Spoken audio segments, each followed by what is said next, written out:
நம்ம இன்னைக்கு பார்த்துக்கிட்டு இருக்கிறது பாரம்பரிய வைத்தியம். பாரம்பரிய வைத்தியத்தில் உதடு வெடிப்புக்கான மருத்துவம். உதடு பார்த்தீங்கன்னா சில பேருக்கு கத்தியில் அறுத்தாமானி இருக்கும். அது என்ன பண்ணாலும் சரியாகாது. அதுக்கான மருந்து அத்திக்காய், கொளிஞ்சி இலை, கடுக்காய், நாட்டு மாட்டு பால், இதெல்லாம் கூட்டு கலவையை செஞ்சு இப்போ நம்ம மருந்தாக தயாரிக்க போகிறோம். உதடு வெடிப்பு யாருக்கெல்லாம் இருக்குது அப்படின்னாக்கா, அல்சர் புண்ணு, வயிற்றுக்குள்ளே புண்ணு வருடக்கணக்கில் இருக்கிறவங்களுக்கு, அவங்களுக்கு அடிக்கடி பார்த்தீங்கன்னாக்கா உதடு வெடிச்சிரும், புண்ணு சீக்கிரம் ஆறாது, கடைவாயில் 2 பக்கமும் புண்ணு இருந்துக்கிட்டே இருக்கும், அவங்களுக்கு வாயில் துர்நாற்றம் இருந்துக்கிட்டே இருக்கும்.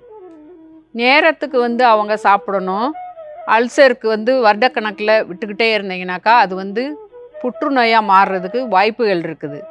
உங்களுக்கு அறிகுறி காட்டுறது வாயில் புண்ணு வருது, உதட்டில் வெடிப்பு வருது, வாயை சுற்றி புண்ணு இருக்குது, கண்ணெலாம் ட்ரை ஆகி போயிருக்கும், உடம்பெலாம் வறண்டு போயிருக்கும், அதிக சூடு, தலை அடிக்கடி அவங்களுக்கு தலைவலி வரும், அதிக சூடு, அந்த சூட்டுனால் சிறுநீர் கழிக்க முடியாது, மலம் கழிக்க முடியாது, தூக்கம் வராது, இப்படி நிறையா சொல்லிக்கிட்டே போகலாம்.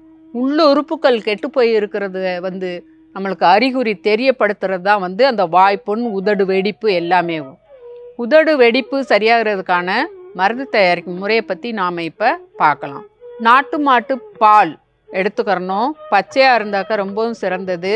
இது கூட அத்திக்காய், கொளிஞ்சி இலை, பால் விட்டும் அரைச்சிக்கிறலாம், தண்ணி விட்டும் அரைச்சிக்கிறலாம்.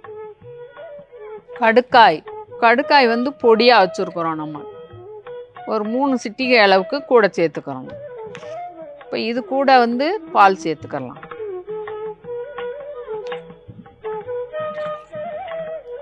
இது தயார் பண்ணி வச்சுட்டு நல்லா 1 ஸ்பூன் அளவுக்கு எடுத்து வாயில் வச்சு நல்லா கொப்பளிக்கிற மாதிரி, மேலே உதடில் படுற மாதிரி, மேல் உதடு கீழ் உதடு எல்லாம் படுற மாதிரி வாயில் வச்சுக்கிட்டே இருக்கணும் 5 நிமிஷம் வரைக்கும். முழுங்கன்னா முழுங்கிடலாம், அப்படியே கொப்பளிச்சு ஒரு 5 நிமிஷம் வரைக்கும் வாயில் வச்சுட்டு துப்பணுன்னாலும் துப்பிடலாம். இது எந்த ஒருதும் பண்ணாது. முழுங்கிட்டீங்கன்னாக்கா உள்ளுறுப்புகளில் இருக்கிற புண்ணும் ஆறும், மலத்தின் வழியாக கசடுகள்லாம் வெளித்தள்ளி கொண்டு வந்துடும். துவர்ப்பு தன்மையாக இருக்கிறதுனால பால் கொஞ்சம் அதிகமாக சேர்த்துக்கோங்க. சேர்த்து வாயில் கொப்பளிக்கிற மாதிரி 5 நிமிஷம் வரைக்கும் வாயில் வச்சுருக்கணும். வச்சுட்டு கொப்பளிச்சு துப்பிட்டு மிச்சம் இருக்கிறத நம்ம பால் கலந்து உள்ளுக்கோ குடிக்கிறதுனாலும் குடிச்சிடலாம். கொப்பளிச்சு மட்டும் நாங்கள் துப்பணும், எங்களுக்கு கசப்பாக இருக்குது அப்படின்னு தெரிஞ்சால், குழந்தைங்க அந்த மாதிரி இருக்கிறவங்கெல்லாம் கசப்பு குடிக்காது, அதனால் வாயில் கொப்பளிச்சு கீழே துப்பிட்டா போதுமானது.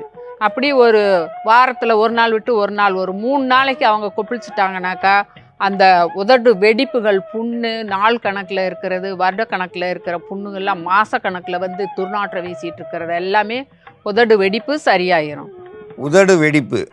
உதடு வெடிப்புக்கு நாட்டு மாட்டு பால், அத்திக்காய், கொளிஞ்சி இலை, கடுக்காய், இதெல்லாம் கூட்டு கலவையாக சேர்ந்து நம்ம மருந்தாக தயாரிச்சிருக்கோம். இதை உதட்டில் தடவி வாய்க்குள்ளே வச்சு கொப்பளித்து கொஞ்ச நேரம் பொறுத்து துப்பிடணும். ஏன்னா உள்ளே இருக்கிற கசடுகள் முதல்ல வெளியே வரணும். அதுக்கடுத்து இன்னொரு முறை வாயில் கொப்பளித்து அதுக்கப்புறம் முழுங்கலாம். எடுத்ததும் அப்படியே முழுங்கினோன்னா வாயில் இருக்கிற புண்ணில் இருக்கிற சீழ், அது எல்லா கசடும் அது எடுத்துரும். இது அப்படியே அரிச்சு எடுத்துரும். அப்போ முதல்ல துப்பிடுங்க. 2வது ஒரு முறை இதை கொப்பளித்து முழுங்கினா தப்பு கிடையாது.